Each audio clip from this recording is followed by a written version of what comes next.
Bapak Ibu, saudara-saudari yang terkasih,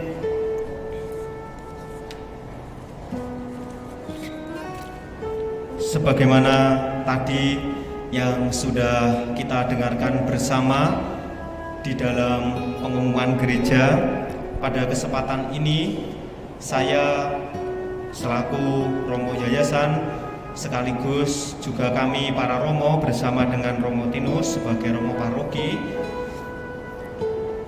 perihal tentang pendaftaran murid, kami memberikan suatu kesadaran bersama bahwa kelangsungan sekolah Katolik tidak lepas dari peran serta umat beriman. Jadi kelangsungan sekolah Katolik terlebih-lebih selalu berbasis dari paroki.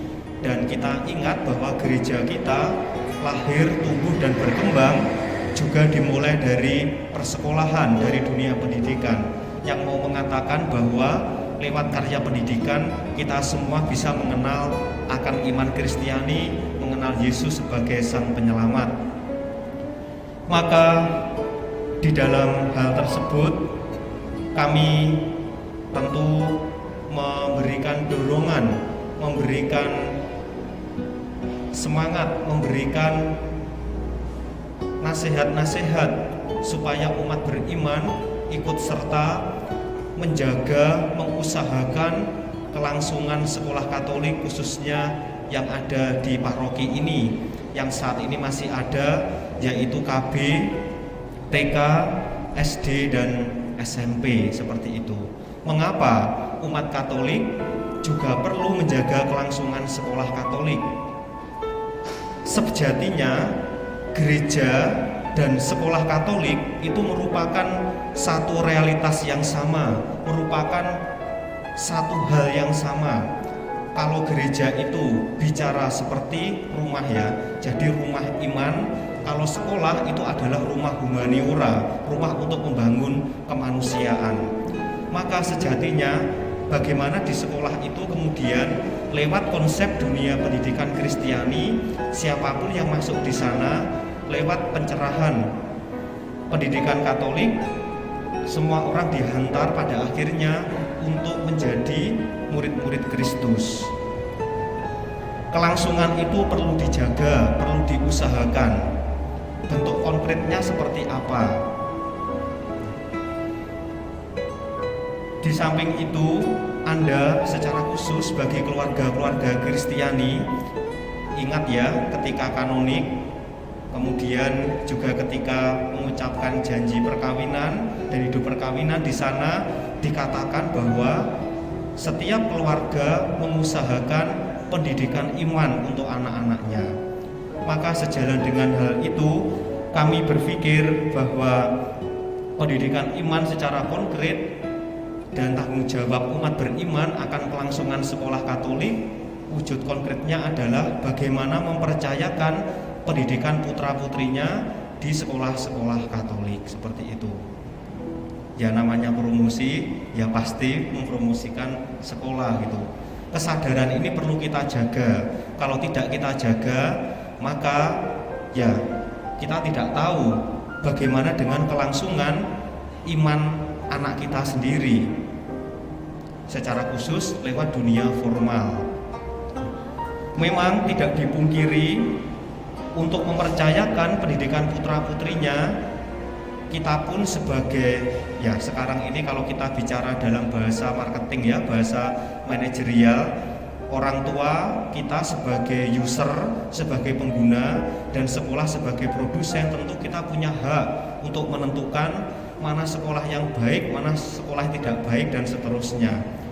Kami, setidaknya saya pun selama bertugas di sini melanjutkan, mengusahakan bagaimana sekolah tetap bisa berkembang dengan baik dari sisi mutu sekolah, dari sisi pelayanan, dari sisi sarana prasarana, dan lain sebagainya. Tentu itu semua terus kami proses, semata-mata tujuannya adalah kami kembalikan kepada putra-putri Anda semua untuk mendapatkan pendidikan secara baik dan secara berkualitas. Maka dari itu kami mendorong dan memberikan kesadaran bersama, mari sebagai bukti tindak konkret kita percayakan pendidikan putra-putri kita lewat pendaftaran di sekolah kita. Siapa lagi yang mengisi rumah kita, bahkan bukan kalau kita sendiri, seperti itu. Dan tentu kami yang di dalam lewat berbagai macam penataan, perubahan ini dan itu semua dikembalikan untuk keberlangsungan sekolah supaya pendidikan bermutu dan berkualitas kepada putra-putri Anda semuanya. PPDB sudah dibuka, memang kami membuat PPDB secara bersama dengan berbagai macam gelombang. Tujuannya adalah mau mengatakan soal keseriusan. Barang siapa yang serius, maka dia akan menggunakan kesempatan yang pertama, kesempatan yang baik untuk mempercayakan pendidikan putra-putrinya. Di samping ada kesempatan-kesempatan yang berikutnya. Tentu di sana ada konsekuensi-konsekuensi tertentu, entah dari sisi keuangan, dari sisi fasilitas yang didapatkan dan lain sebagainya. Itu bukan untuk mempersulit, tetapi itu semua diatur supaya kita sungguh-sungguh sekolah menghargai Anda semua, bahwa Anda pun dengan kepercayaan dan loyalitas kami juga memberikan tanggapan yang baik melalui fasilitas-fasilitas pembayaran dan lain sebagainya supaya bisa berjalan dengan baik. Tentu untuk mengawal keberlangsungan sekolah Katolik tidak lepas dari peran serta Bapak Ibu dan saudara-saudari. Maka saya mengajak kita semua, mari kita ibaratnya songgo bareng-bareng supaya sekolah ini menjadi rumah yang nyaman, rumah yang menggembirakan, khususnya untuk perkembangan putra-putri Bapak Ibu semuanya. Saya pun dulu juga dilahirkan lewat sekolah Katolik dan saya rasa Anda semua juga pernah terlibat di dalamnya. Maka yang bisa kita lakukan adalah bagaimana kemudian mempercayakan secara konkret lewat pendidikan putra-putrinya di sekolah Katolik, dan kami yang ada di dalam mengusahakan terus-menerus perbaikan, meningkatkan diri supaya pelayanan menjadi baik. Maka kami mengajak Bapak Ibu dan saudara-saudari untuk bersama-sama mempunyai hati sense of belonging, handarbeni terhadap sekolah Katolik. Sekolah Katolik ada bukan untuk kalau kita hanya bicara soal hal-hal yang buruk, tetapi kita juga berani mengatakan bahwa sekolah ini adalah rumah kita dan kita patut untuk mencintai, mengusahakan sehingga menjadi rumah yang nyaman bagi kita semua. Itu yang bisa saya bagikan. Semoga langkah dan usaha ini bisa sungguh-sungguh menjadi kebaikan kita bersama.